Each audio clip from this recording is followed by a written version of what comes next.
Every day, your City of Tempe staff goes above and beyond to make sure our community gets the best possible services and the most for our tax dollars. But how good is good? How do you measure it? And how do we know what we really need to make progress on some of our most pressing issues? To guide us, we developed a series of goals designed to help us improve our community based on our Tempe City Council's 5 strategic priorities. Reaching for excellence, we are comparing ourselves against the rest of the nation as well as ourselves. Some of our goals will help save lives. Some of them will help us save money. All of them will help us make Tempe a better place. Tempe Accelerates is an opportunity for you to get involved. Hear what city staff and community partners are doing to reach our goals. Your role? You are a vital part of our community. Share your ideas and help us craft better solutions. Ask questions. Be part of the conversation either in person or online. Check tempe.gov/Tempe Accelerates for dates and times of our next programs and collaborate with us at Tempe City Hall. Today, we will hyper-focus on 2 performance measures. Each presenting team will have 10 minutes to share data, strategies, and progress on a performance measure. Then, you will have about 10 minutes to ask questions or offer suggestions and ideas. On the back of your agenda, we have resource questions to help you participate in the conversation. Also included with your agenda is a quick survey with space you can use to include any ideas or suggestions you might have about today's topics. Thank you for participating. Now, let's accelerate. Good afternoon, everybody, and welcome. We have probably the largest crowd I've seen here, kind of a raucous crowd, so try to hold it down during the presentations. It's great to see everybody here, and the lead-in video said a lot of what I was going to say, and it introduced this subject well, which is this is the opportunity for members of our workforce to come forward and talk about how they're trying to accelerate our performance measures, how to attain the goals that the City Council has set, and they're going to share that with you today. So after they present, please feel free to ask them a lot of questions and give them suggestions, because we all have good ideas of how we could help to reach our goals. So as the lead-in video also said, there's an agenda in the back that has a measurement tool on the back, so we would like you to evaluate today's performances and give us any feedback you can. And for those watching on a video later, you can present your ideas to the city in numerous ways, but anything that you send to the Strategic Management and Diversity Office will be taken into consideration, and we'll get that to the proper departments to try to advance their goals. So without further ado, the first one here, we're looking at rating the optimization of Tempe's online services, and Cindy is going to present for us today. Cindy?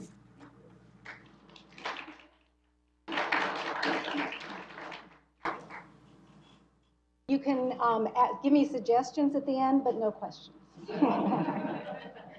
So I'm Cindy Lachey, IT Manager for Business Solutions. And the measurement I'm going to be talking about today is 205.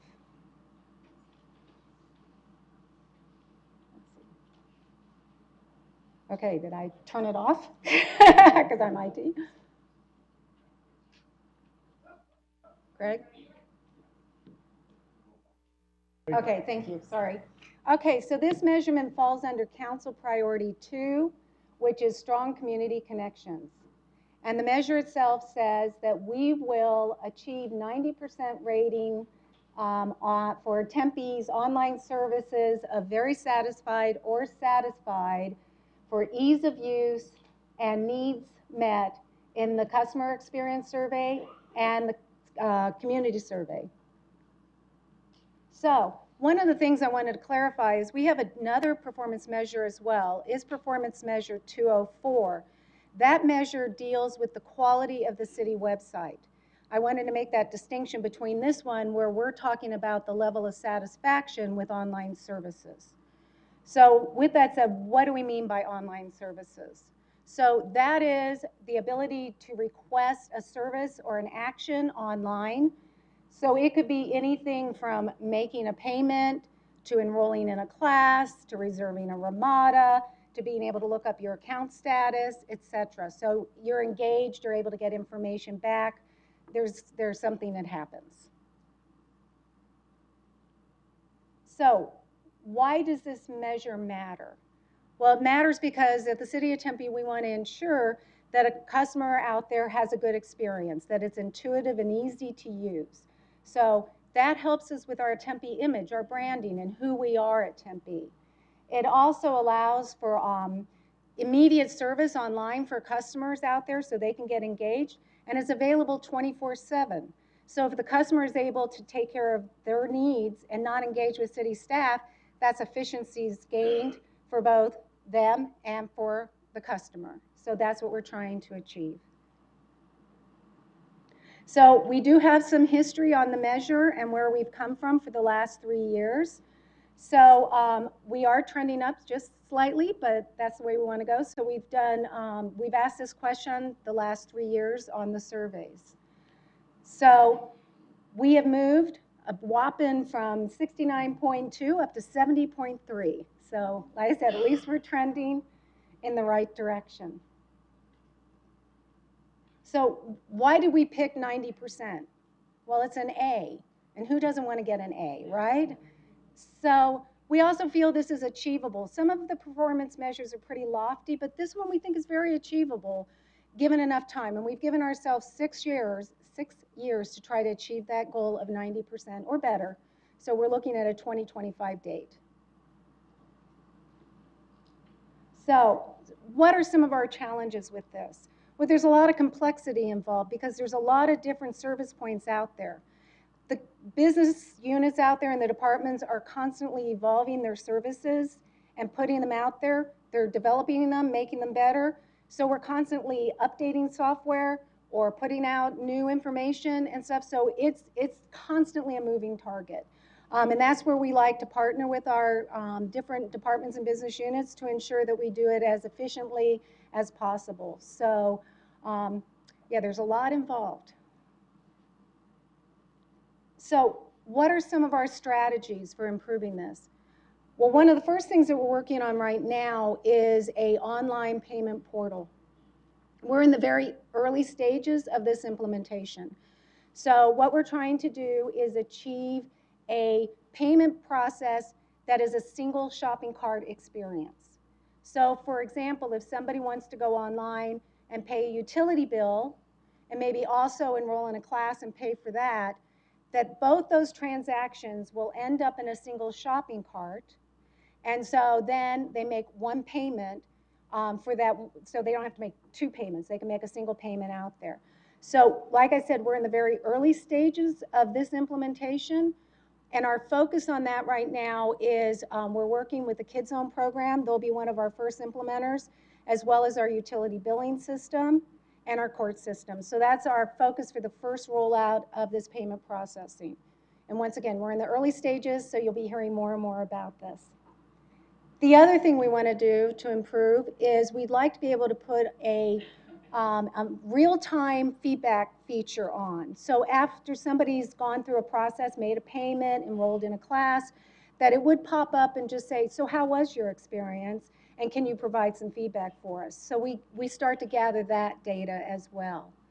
And last, excuse me, last but not least, we just need to do periodic audits on how these processes are. We need to be going out and ensuring that what we expect is happening is working well in a timely manner and that the experience seems very intuitive and easy to use. So that's where we're headed. But I would love to get ideas on how we might be able to accelerate this or recommendations. And I guess I'll take questions too. So thank you. So if you have questions, we have a microphone that will be circulated in the audience. Very relevant topic, important to our customers. First of all, I want to give you major applause for the online portal for utility payments and stuff, just because I'm a Tempe resident, so that would be awesome. And do you know when you might be rolling that out? I know you said you were in the early stages, but do you have a target, a year target, or a quarter target? Year end 2019? Awesome. Okay.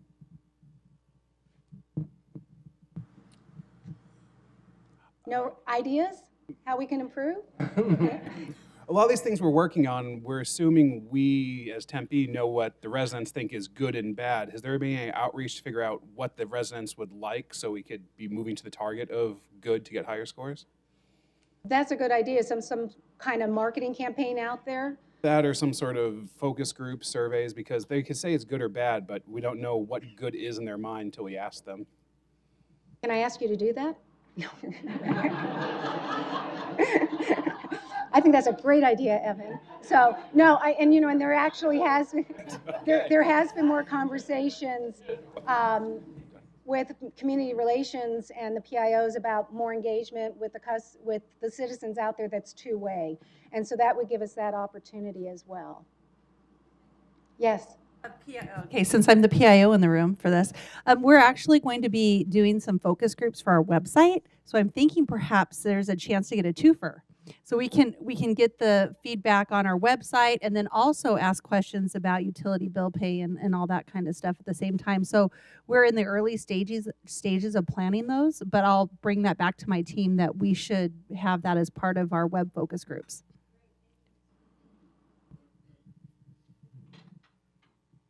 As mine's either a suggestion or just as you presented, being real clear about the difference between feedback about the online experience versus feedback about the class that I attended or I attended last time. Those would be two very different things, and I just thought I'd bring that up.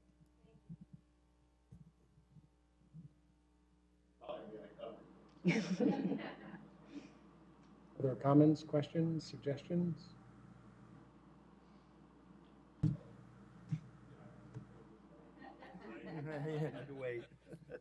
Hey, so I got a question. So we currently do online requests from the customers on, for instance, Acela, right?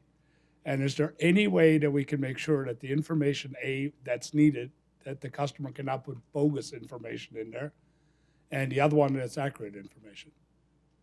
So if I understand the question right, it's about the accuracy of the information via the Acela process, so probably dealing with permitting and inspections? No, for me, it would be solid waste. So, but for instance, if they put in the wrong category and we query for that, we may not even touch the customer in a timely fashion because it was put in the wrong category to begin with. That's the kind of information we would need relative to support for that particular application so that we ensure that the quality of the data is accurate. So we'd want to give that information back to the department that supports that and IT so we can remedy those things so that the experience ends up being positive. So if you could let us know if you're seeing inaccuracies, we'd like to follow up on it.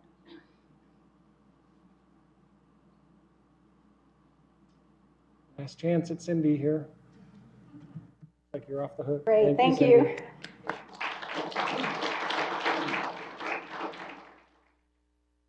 Okay, our second performance measure is in our economic development office, and it relates to the unemployment rate. And we have Marie and Jill up here to go through that for us.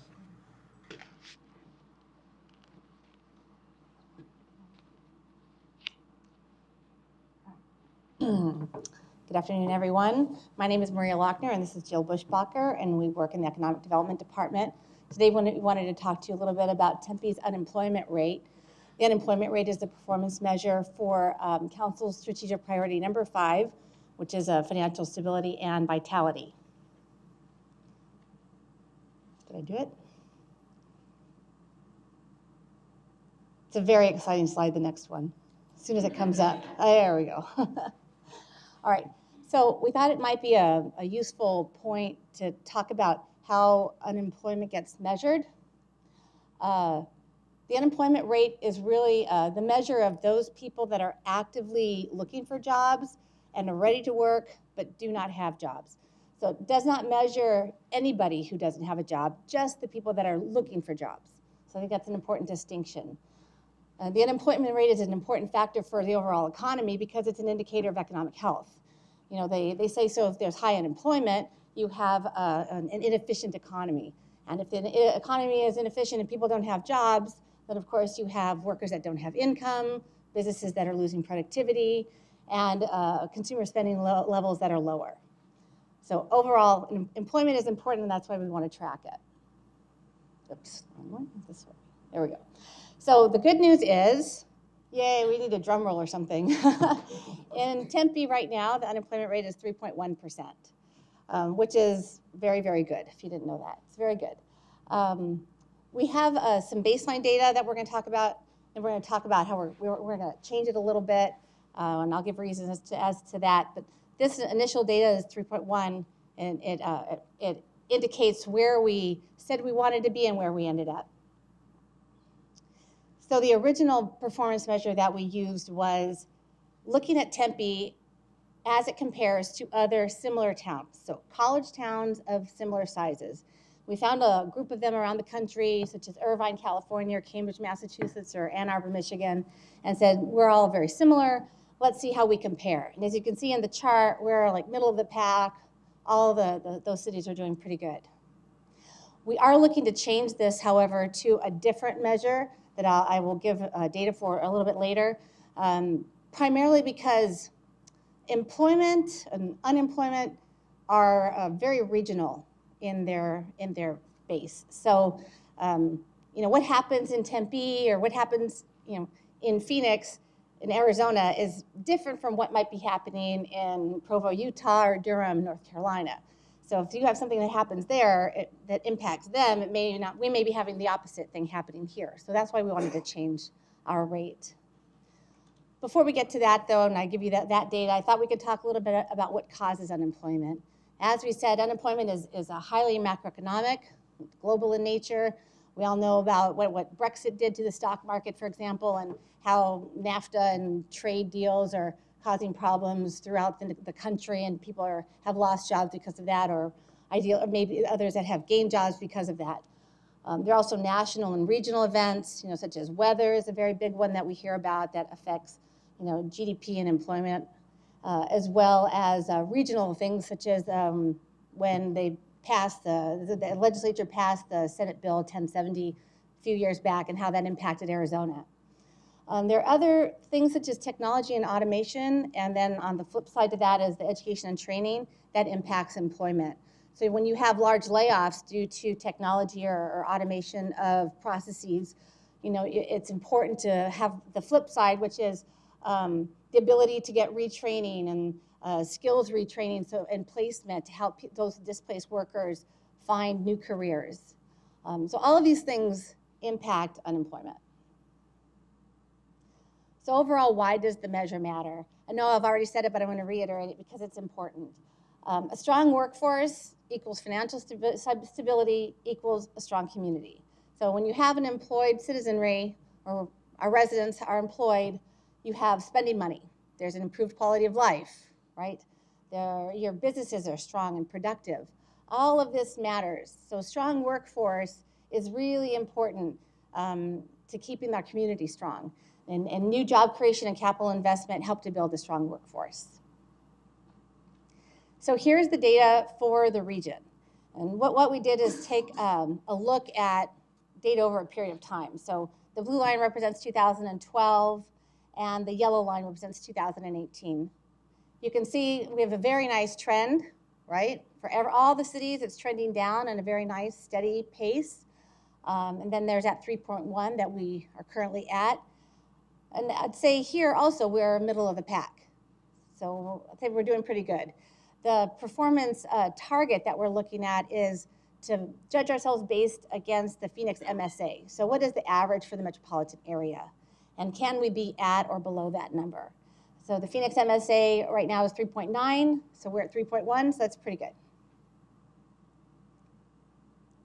The best part about it is we are at what's called full employment, and we should all be doing what that guy's doing, because it's a very good thing, right? Their employment is very low, and as you saw, we had that nice steady trending downward. That kind of indicates also that inflation is low, which is exactly what full employment is. So economists say it's about between 4% and 6%, and the good news for Tempe is our unemployment rate has been below 6% since 2014. So why do we enjoy such a low unemployment rate in Tempe? There are a number of factors that contribute to it. And why is Tempe such a great place to do business? We have a great tax environment. We have excellent infrastructure. We have an educated workforce, which is a very, very competitive place to be in, with 42% of our folks having a bachelor's degree or better. And we have a very accessible workforce because of our location, because we're surrounded by other communities with a great workforce as well. So within 30 minutes, businesses can a 30-minute commute or radius of our city, they can access a huge, very highly skilled workforce. The other thing to make note of, obviously, I think many of us know this, but with ASU in our backyard and other educational institutions like University of Advancing Technology, Maricopa Community Colleges, we continually grow that pipeline, which is very important to the businesses that we work with that look to create jobs and invest here. We also have what we like to think is the cool factor. Phoenix may be hot, but we're cool. So we're progressive, we're urban, we're very bikeable and walkable, and we have this cool environment that a lot of the younger workforce are looking for. Businesses that we work with, many of them really care about that because that's how they attract and keep their workforce here and keep their companies successfully growing. So what are some of the strategies that we employ to get at this performance measure and to keep that unemployment rate low? Well, we impact it, we believe, probably more indirectly than directly, but there are a variety of things that are done across the city to try to chip away at this. And we in economic development refer our businesses to educational partners and to other hiring resources as much as we possibly can to make sure that they continually have the source of candidates that they need. Like I mentioned, UAT, ASU, community colleges, and there are other workforce partners like the county's workforce development program. We also have another measure here at the city, Achieve 65, that I wanted to make sure that we brought up when we discussed this. That is a measure in which the city has made it its goal that 65% of our workforce will have attained a post-secondary certification or degree by 2030.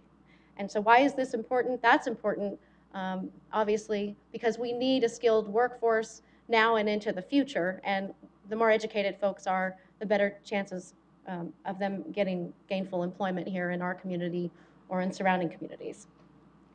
We're involved also in a regional workforce steering committee and a med tech device grant program as well. And those are some current initiatives that are going on in the East Valley and in the area that we think are important to get our companies involved in and to continually train and source the right candidates for them.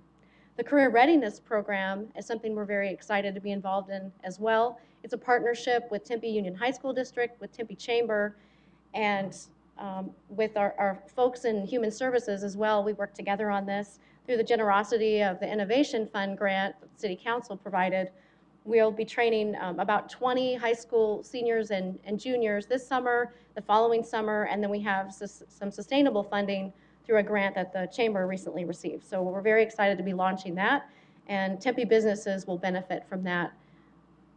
The Tempe Presents job fairs are something else that's going on in the city, thanks to Michelle Stokes and her group in strategic management and diversity. And those job fairs really reach out to the disabled community and try to help them connect with great jobs and employers. And then last but not least, there's a program under development right now in Human Services in which they're going to be hiring jointly with the county a position to help provide career counseling and employment placement for Tempe residents that qualify. So as Maria mentioned, there are challenges. This is complex, and we may not always directly impact this unemployment rate. We may have programs and different things that we do to try to impact it, but it's a macroeconomic issue. And we work as a regional economy, and I can't stress that enough. When we work with businesses, they don't come to us and say, gosh, we only want to hire Tempe residents. We certainly want them to hire our Tempe residents. We want to do all we can to prepare Tempe residents to get these great jobs, but we're a regional economy. So during the day, for example, about 70% of our workforce come in from outside of Tempe's borders. So companies are here because they have access to workers in the region, not just in our city. And our city residents enjoy many of these jobs as well, but we really work as a region. And that's one of the great benefits that companies look for when they choose to invest or create jobs somewhere, as they want to make sure that they have an accessible workforce, as we mentioned. So we have, as I mentioned, some limited influence on unemployment or employment, but we do all that we can to make a difference in that. And we don't have large-scale workforce programs in our city, but hopefully over time, the initiatives I mentioned will grow along with new programs that may come about. What are some of the things that we do to continue to work on this? Again, in economic development, we focus on job creation, and capital investment. That's kind of our day-to-day work. So we're working to bring in new companies through attraction. We're looking to retain and expand our existing companies through our visitation program with them and the resources that we bring with them, and also with our community partners through the chamber. And again, like I said, one of the other ways it will impact this is that we'll put more resources and be able to expand some of the programs already in existence. So thank you for your time today, and please share with us any questions or suggestions you may have. We'll take questions first, unlike Cindy. Great presentation. Questions and comments? This is obviously one of those performance measures that you can't accomplish on your own. There has to be a lot of collaboration with not only other departments, but folks outside the city. And I'm always happy that we take these things on. It's take things on that are somewhat outside of our control, but we can influence them. So appreciate that. Questions and comments? Yes, Rini. Oh, I thought you raised your hand. Here comes the microphone. And so now that Ken put me on the spot, and I apologize if you mentioned this, and you might have, and everybody will go, oh, how do the students factor into that unemployment rate? Did she mention that and I missed it? Okay. In a roundabout way, I did. If you are a full-time student, you are technically not looking for a job, so you're not unemployed. Question. Yeah. Is there also a push to look at the quality of jobs and how that goes to like the affordability index relative to the community, not just the fact that there is a job? You mean for Tempe residents? Yeah, or the jobs that we have here, looking at their higher paying jobs, not just jobs. You want to answer the quality of jobs, and I can answer the other one. Absolutely. So in economic development, we have to focus our resources, and we focus our resources on attracting and retaining and growing quality jobs. So we do look at the wage levels, we look at the ability for folks to move up within a company. We look at specific targeted industries that create those, what we call wealth generating jobs. Mm-hmm. And so in economic development, we're very focused on that, and that's a great question. And everyone would like to say that all jobs are important, and they all contribute to our economy, but when we have limited resources, we have to focus our efforts. And so we look at specific targeted industries and specifically those wealth generating jobs that, oftentimes we look at those that would be like above the median county average wage. So with respect to, I think that there's another part to your question, and that might be people that have jobs that are potentially not at the level where that person should be. So that's called underemployment. And there is a lot of talk about underemployment. We don't have any figures on that with respect to Tempe. I don't know that exists. They have it nationally speaking. So I know that of course is a thing, but that's where the workforce development piece comes in, because if you have someone with a lot of experience, for example, who is working in a job that is underemployment for them, they can get retrained and retooled through workforce development programs and training programs to be able to re-career themselves and get back to the level where they are used to being. Questions, comments? You may have said this and maybe I missed it. I think you said something like 70,000 people come into the city to work. Do you know the number of residents that stay in Tempe to work as opposed to working out in neighboring cities? We can get you that number. If I said 70,000, I meant to say 70% of the workforce. No problem. No problem. 70% of the workforce that works in Tempe does not live in Tempe and travels to our city every day. So we grow each day in population because that workforce comes into our city. They spend money here as well, and they provide tax revenue, and they're a part of our community as well, although they aren't residents. Question over here, Greg.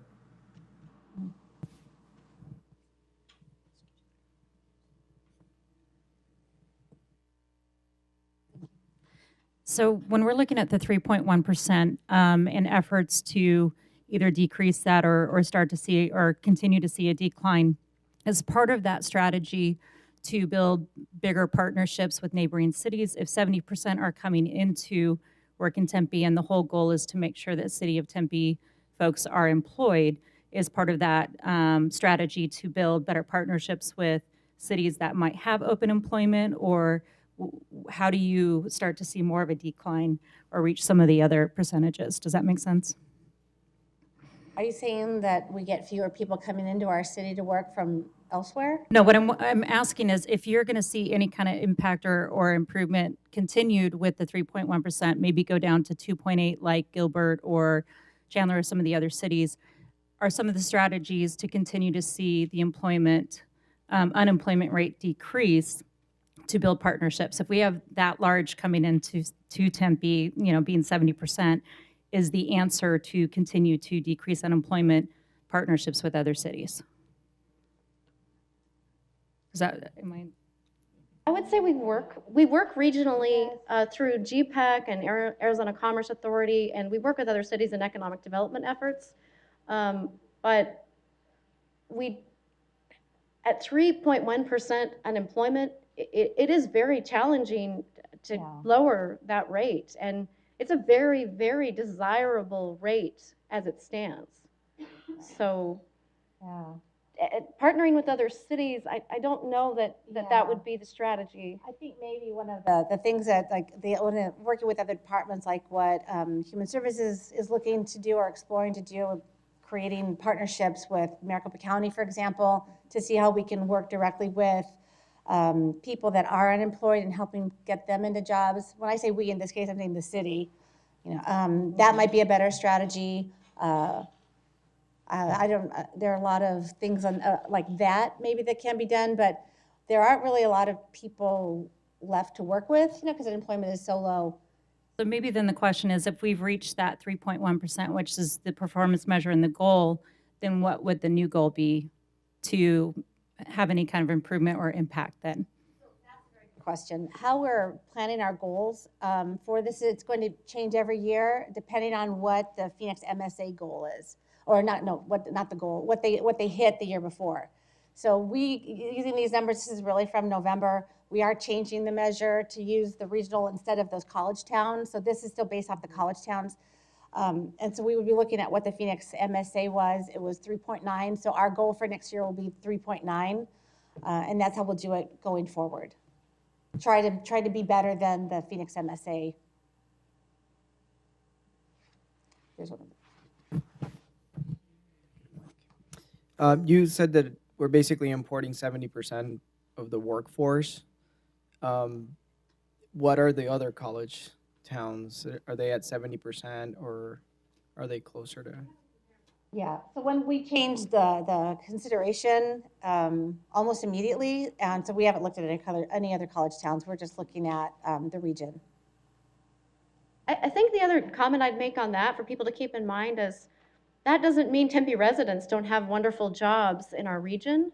That just means that they don't all necessarily work here right in our own community. But we have a fabulous regional economy with so many different industries and great employers, all across the valley. So we all benefit from that. We gain great workers from their communities. They gain great workers from Tempe. And it all works as one thriving economic region. So it's not necessarily a negative. It doesn't mean that our residents don't have great jobs. Just maybe they don't have them a few blocks from home. I wouldn't say it's a major negative, but as a traffic engineer, it definitely creates transportation issues. So the more people that are staying in Tempe and working in Tempe, the better that other aspects of the Point well system taken. working. Point well taken. Wish we could impact that. So you said moving forward, we're going to compare ourselves with not so much college towns, but we'll still use our college residents as full-time employees, right? Is that, I'm just. The college students at ASU, Yeah. they don't factor into this number because They they're don't factor full-time in students. full-time students, so Right, they so technically they're not unemployed. Does that change our numbers drastically compared to a town that doesn't have so many college students in it, or? It shouldn't have any impact. In response to the questions that we had about the regionalism and sharing, I just think that if you have put a model in place that can sustain our unemployment during the hard times when the economy turns down, that's what's important. And I think a lot of that has to do with transportation. If you live in the place where you have the best transportation system in the valley, people are going to come here to work, but it also gives your employees a chance, or your residents a chance, to go elsewhere to work. So I think changes like that will help us stabilize the unemployment rate when the economy turns down. The robust transportation, when people are running out of money because the economy has turned down to make them take free transportation to the job, I would think that that would help us maintain our rate. Definitely. Could you go back one more time over what that 3% represents? It's a percentage of something, and I think people get a little confused. It's not 3% of our population. It's 3% of the people from Tempe who are looking for work. Maybe go back over that definition, because it's a little different than what I think we normally think about.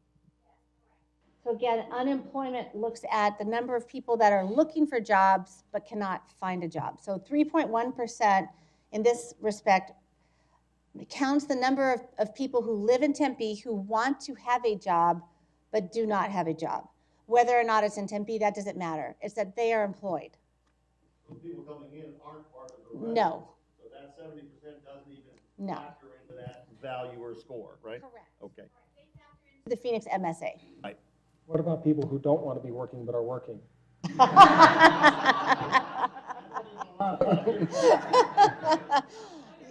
Ken, I'm sorry, but the Bureau of Labor Statistics does not count that number. Okay.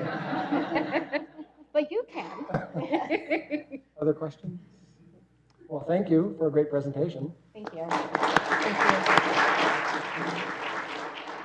And I want to thank the Strategic Management and Diversity Office for putting these together and for working with all of the departments who have just been working tremendously on achieving their goals. And it's just really exciting to come out here and hear what everybody's doing. So thank you for your presentations. Our next session is February 21st right here. And please fill out your evaluation forms in the back if you haven't. Thank you. Send us your ideas and suggestions to tempeaccelerates@tempe.gov and visit us at tempe.gov/tempeaccelerates.